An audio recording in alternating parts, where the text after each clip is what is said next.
Welcome back to the Maximum Lawyer Podcast. I'm Jim Hacking. And I'm Tyson Mutrix. So, Jim, I don't know if we've ever had three guests at one time. I know we've done other lives, but I don't know if we've ever had three at one time. Do you? No, but I'm really excited. And why don't you go ahead and introduce all three of them so we can get this party started?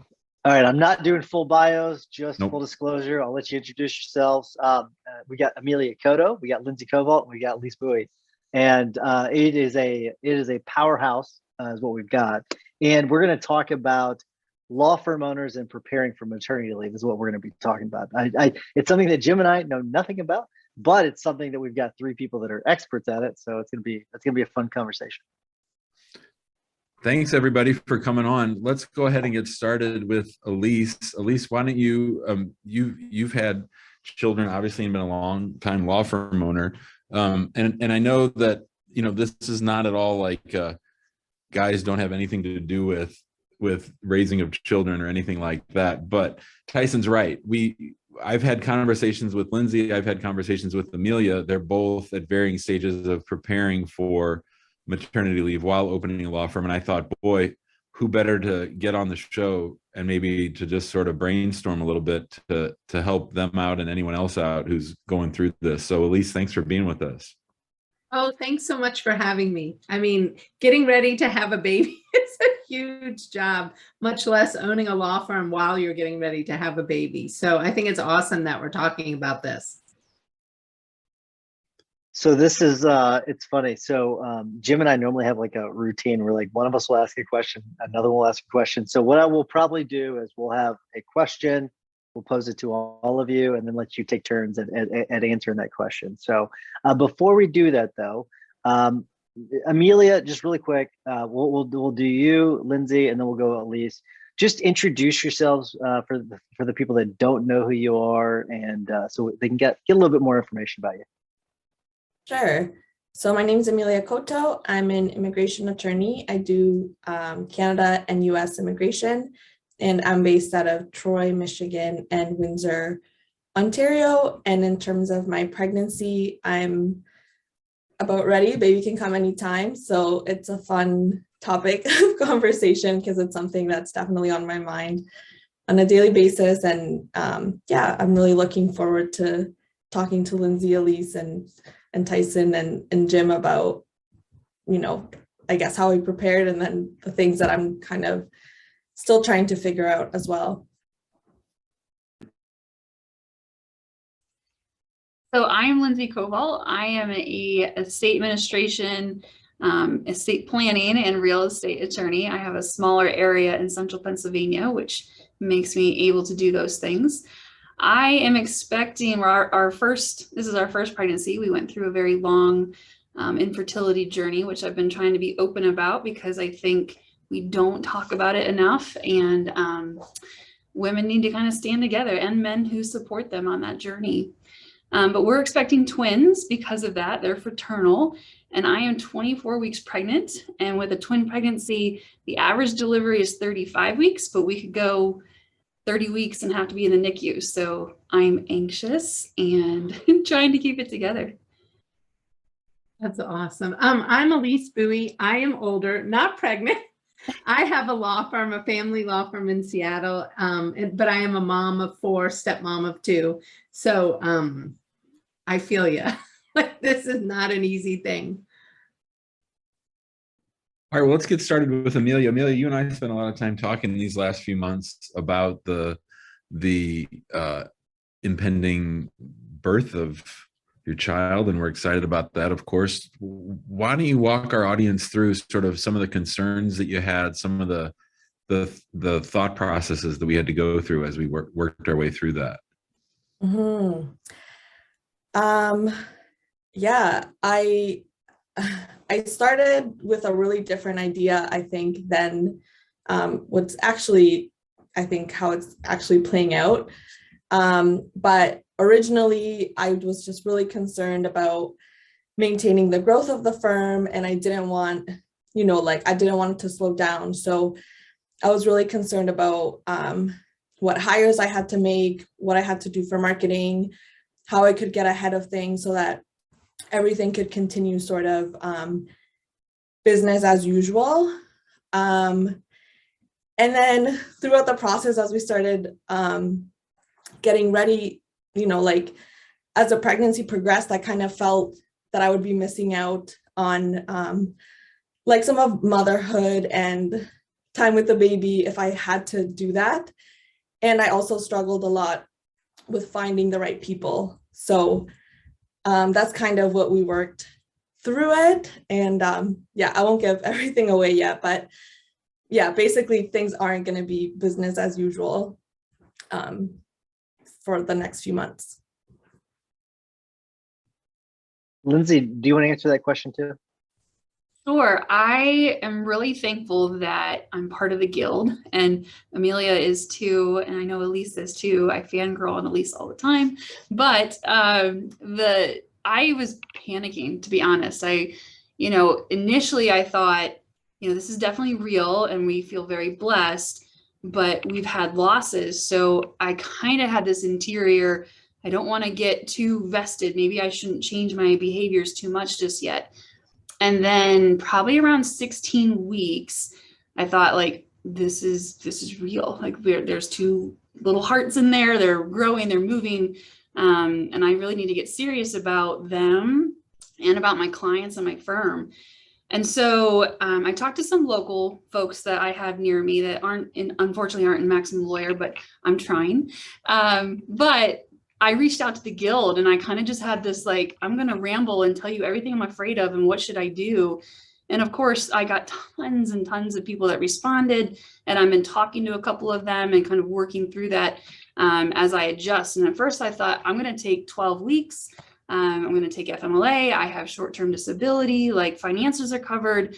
But what about my firm? Like, I've spent so much time working on this and growing this, and I'm finally moving at a really good clip where I feel like we could hire another person, or we should hire another person, but for this big event coming, what do I do? And so what I decided, I think it's kind of a work in progress, but so far, what I've decided is I'm going to cut back on the things where people need me immediately. So like when someone, and especially in the real estate market right now, when someone needs me, they need me. And I'm not going to give you that. Like, I decided no. And then estate planning is kind of easier because, I think I've built a practice where people know they're coming to me for me. They're coming for a genuine experience. You get what you see. I'm going to care about you. We're going to talk about your family and really get to know each other. So why don't I let them know me? And so I've kind of been working on a script for my paralegal who does our intake too, to say, that we're really excited that you contacted us, but Lindsay just had twins. We're looking to schedule new clients out. And I think I've accepted that if they're down with that, awesome. If they're not, they're probably not going to be a good fit for me anyways. And so I'm going to push them out. I talked to Brooks Derrick a lot about that. And he's like, you don't have to stop the faucet. Because I was also worried about, if I shut down everything, what do I do after the 12 weeks? I'm going to have another 2 months of, where's the money coming from? So I didn't want to stop completely. And I think for estates, most of my clients kind of turn into estates too. Unfortunately, it's just the natural progression of life, if you will. Or they refer folks to me because they have a loved one that passed. I think I'll take them on a case-by-case basis based on what they need. And is it profitable for the firm for me to take myself away from my boys? I really like that. Yeah, I was gonna ask Elise to comment on this because Elise, you've been there before, so I want you to comment on it. Well, I actually did not have an infant as a law firm owner. I was actually working as an associate, but obviously as a law firm owner, I have managed maternity leaves in my firm for members of our firm, other attorneys, and paternity leaves.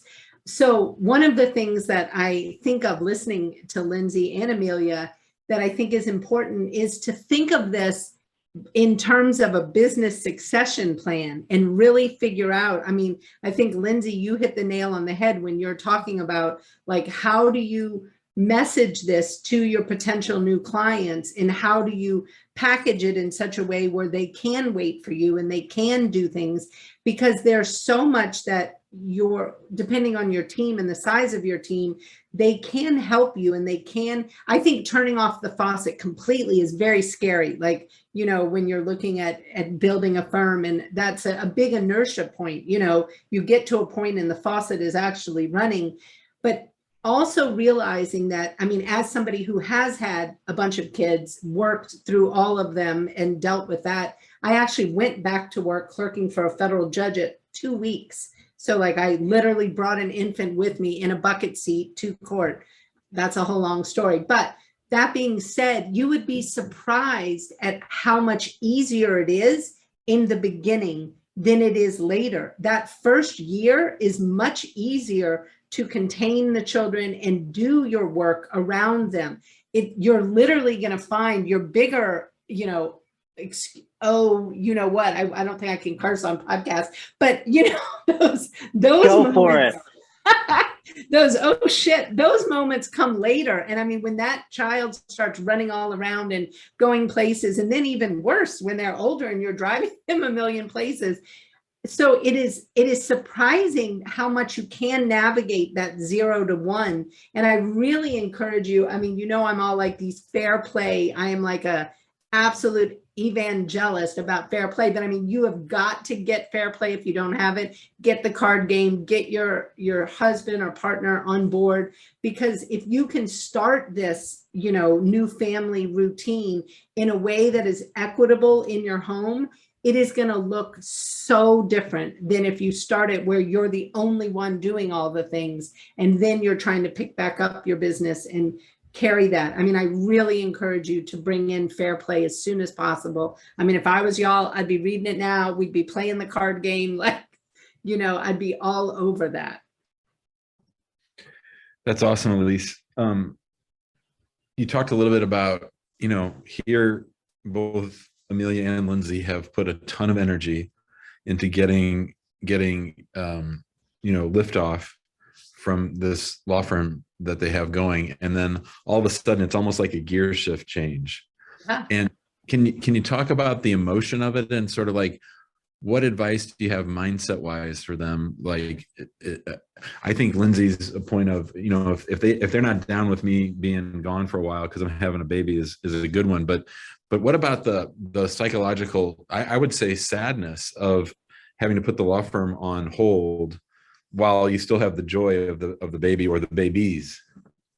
Yeah, well, in my mind, you don't have to, and that's kind of what I'm saying. You don't have to put it on hold. I know we probably all think about this differently. Like, I think of my law firm as one of my babies, like it is something you grow, you birth, you go through all those ups and downs.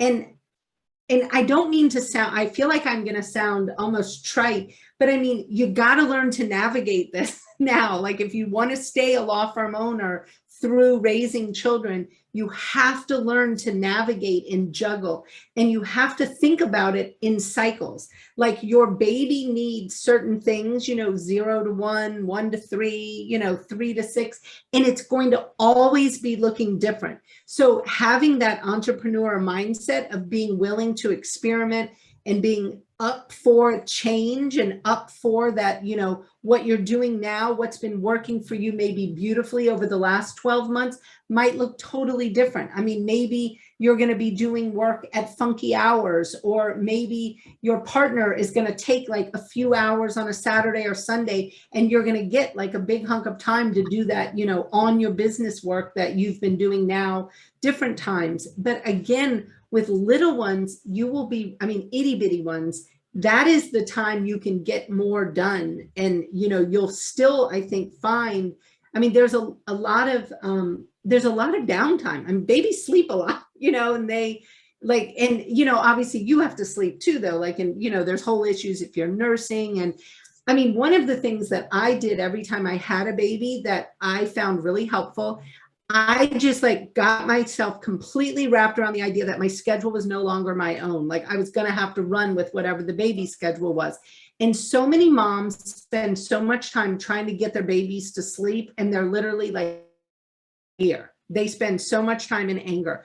I literally decided I was going to just like love the dickens out of this time. So I got every single book on tape. I mean, I'm aging myself. Like, I mean, I literally wore a Walkman, and I would nurse the baby, listen to books on tape. I would, we had VCRs. I would tape soap operas. So like if I was up at 3 a.m, I could watch like The Young and the Restless, be perfectly happy, did not worry for a second that the baby wasn't sleeping.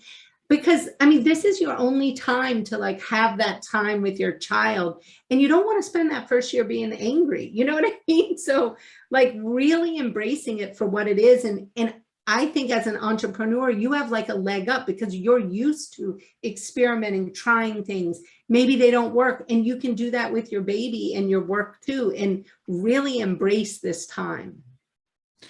Emilia, I'm wondering what this is bringing up for you here, and Elise share such great advice. Yeah, it's I really look up to Elise, as Elise knows.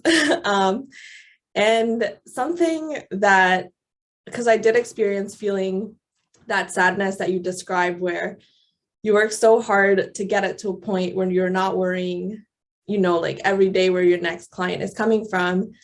And so then thinking about turning people away, or now having this obstacle for people to hire you is very difficult.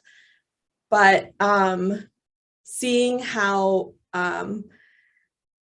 like the different seasons of life don't have to be the same. And now I'm kind of at a point where I'm more at peace with maybe this like this pause in my business kind of will allow me to almost create something that's better than what was before, because I'll be able to build it around this new life and around kind of like the life that that I want to build, but also, you know, continuing to help the types of clients that I want to help. And I think what Lindsay mentioned about maybe now different people will be your ideal clients, or different people will be wanting to work with you because of you understand, you know, this that I didn't understand before.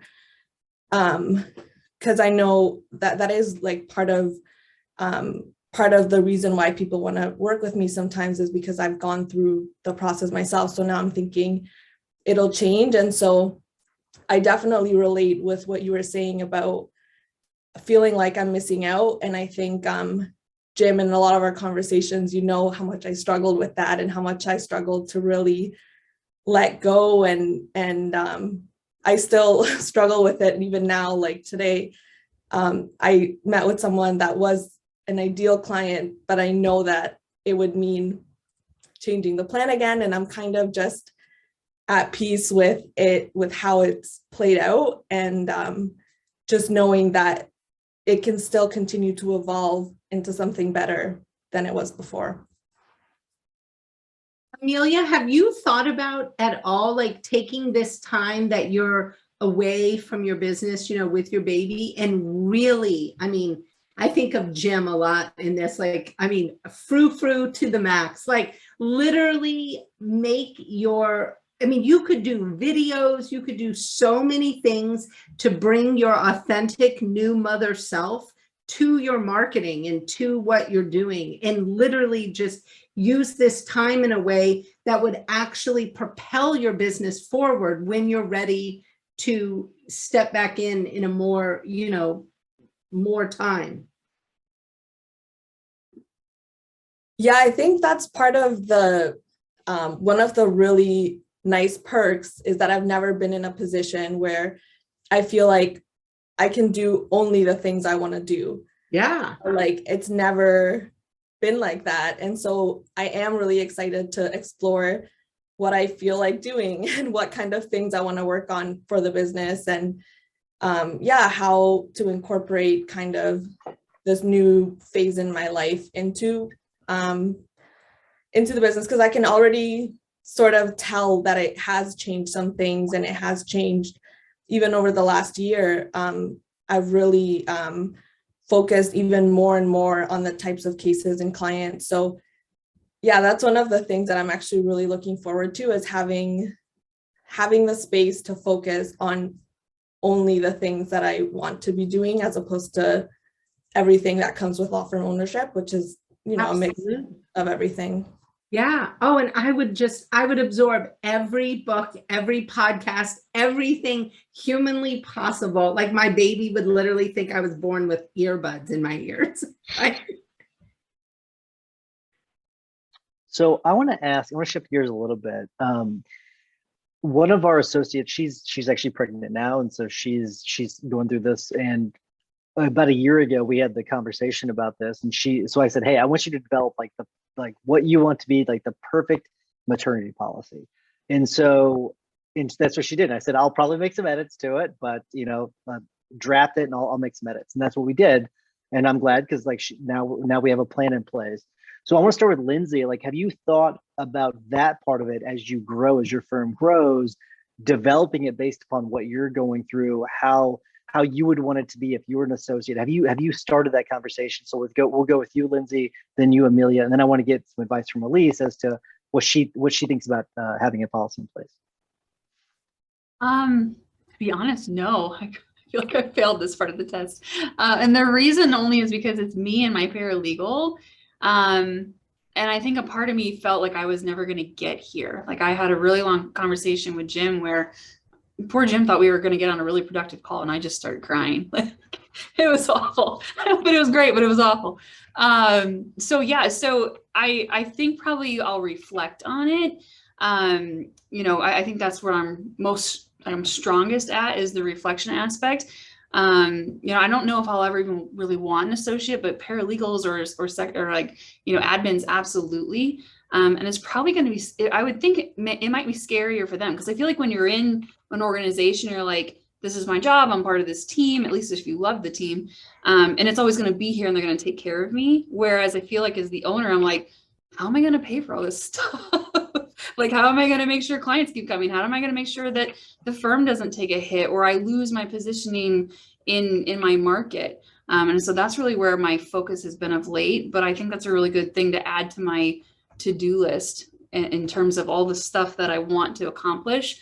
I think that's going to be really great. That wasn't on there, so thank you for that. Emilia?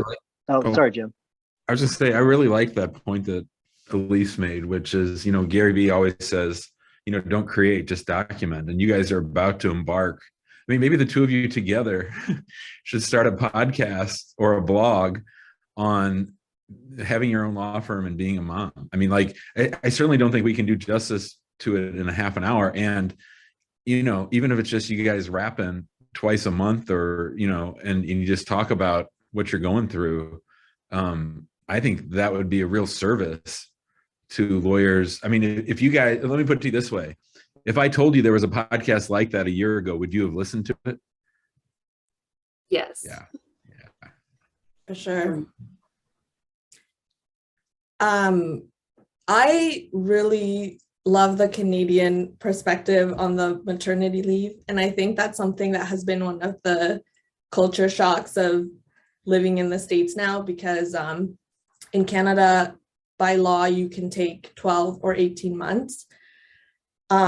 So you don't, like, your employer doesn't pay you during that time, although some of the bigger law firms do, but a lot of the times you just get like a governmental maternity leave that's about, I think, $2,000 a month. So, a lot of the times people do have to take a hit financially, but your job is there. And that was a question that a lot of people asked me, whether I regretted not staying at a Canadian job where I would automatically have that.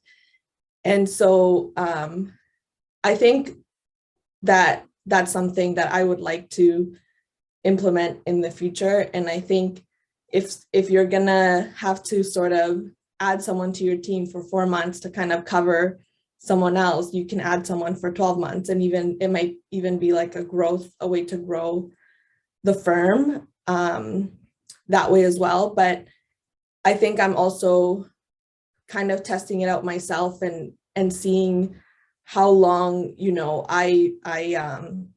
I'm not putting as much pressure as I was originally to say, okay, at this period of time, I'm gonna start taking cases. Like, I'm just gonna take it month by month and see how it goes. And yeah, I just have faith that there's always going to be more clients and that it's going to be fine, regardless of whether I take 4 months or a year, because I'm still going to be doing things to move the firm forward during that time, just not the same as before.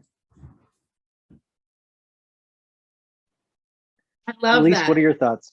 Well, I mean, gosh, how long do we have to discuss all the leave policies in the universe? I mean, it's a huge deal, you know, when you're a small law firm, having a leave policy and having somebody take off 12 or 18 months, like Emilia mentioned, that's tough. I mean, that is really tough, especially if you're paying them. I mean, our leave policy has always been a paid leave. I mean, so I had like an 8-week maternity paid and paternity. So people could take off 8 weeks paid. And I mean, that was when our firm, you know, had like 6, 7 people in it. I mean, it was tough. Like it's a real, you know, stretch when you're paying somebody their full salary and nobody is doing that work. And I found it very hard. I mean, I'm being just really blunt and honest. Like it was hard to do that. And every time somebody would take that leave, you know, I would just be like, oh, here we go. Like, this is really tough. I think it is very important. And I think there's so much an owner can do besides just paid leave, because I think everybody has very different financial, you know, wherewithal depending on the stage of their business. But there is absolute flexibility people can offer, kind of like Emilia mentioned, where, yeah, they could take off for a whole year and definitely get their job back. Maybe you're not paying for those 12 months, you know, but they're there and they're going to be able to get their position back, of course. But I have to say, on the back end of this, the bigger issue is how flexible are employers with people with young children. That is the key. And I mean, literally, I could talk for 6 weeks on this issue alone.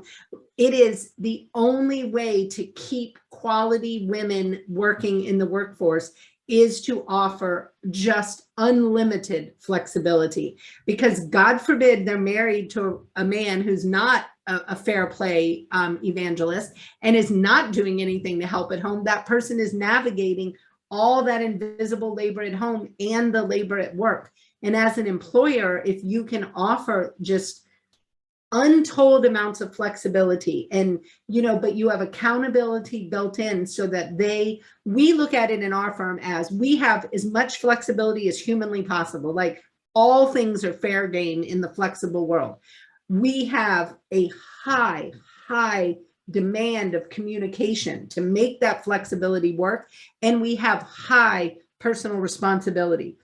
So if I have a person who's at the park playing with their 3-year-old because it happened to be sunny in Seattle once out of 200 days and they wanted to go to the park, I'm not going to say a word about it. But if they have an emergency arise in those 3 hours they're at the park, I surely do expect them to deal with that sometime, you know, before the end of that day, even if it's after bath time at 8 o'clock at night. You know what I mean? Like, and I think that conversation has to include leave and the flexibility post leave, because I mean, babies don't get easier all of a sudden when 12 weeks is up and you come to work. I mean, anybody who has children knows, I mean, it requires just absolute flexibility if you really want to maximize your time as a parent as well as your time as a business owner. That's great advice. Okay, so I wish we had like 4 more hours to delve into this issue. We'll probably have to talk more about this inside of the guild because this is a massive issue. So I think this is great. This is great advice. We do need to wrap things up because we are at time. Before I do, I want to remind everyone to join us in the guild. If you want a more high-level conversation, go to maxwellguild.com. And if you don't mind, while you're listening to the rest of this episode, where we're going to have extra tips and hacks this week, so we've got multiple guests, please give us a 5-star review. That'd be great. Jimmy, what's your hack of the week?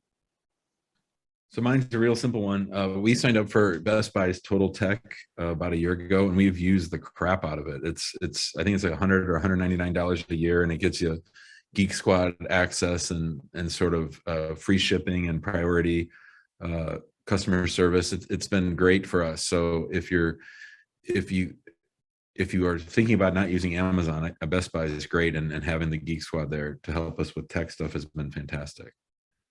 Yeah, I get that idea from someone in the guild, and we use it too. It's great because it's what's great about it is you can buy it from the app, go over to the store right away and pick it up. Like it's not, you don't have to wait a couple of days for it. It is, and Total Tech's great, and you get discounts. And there's a lot of additional benefits to it. So, all right, so we're gonna do tips and hacks.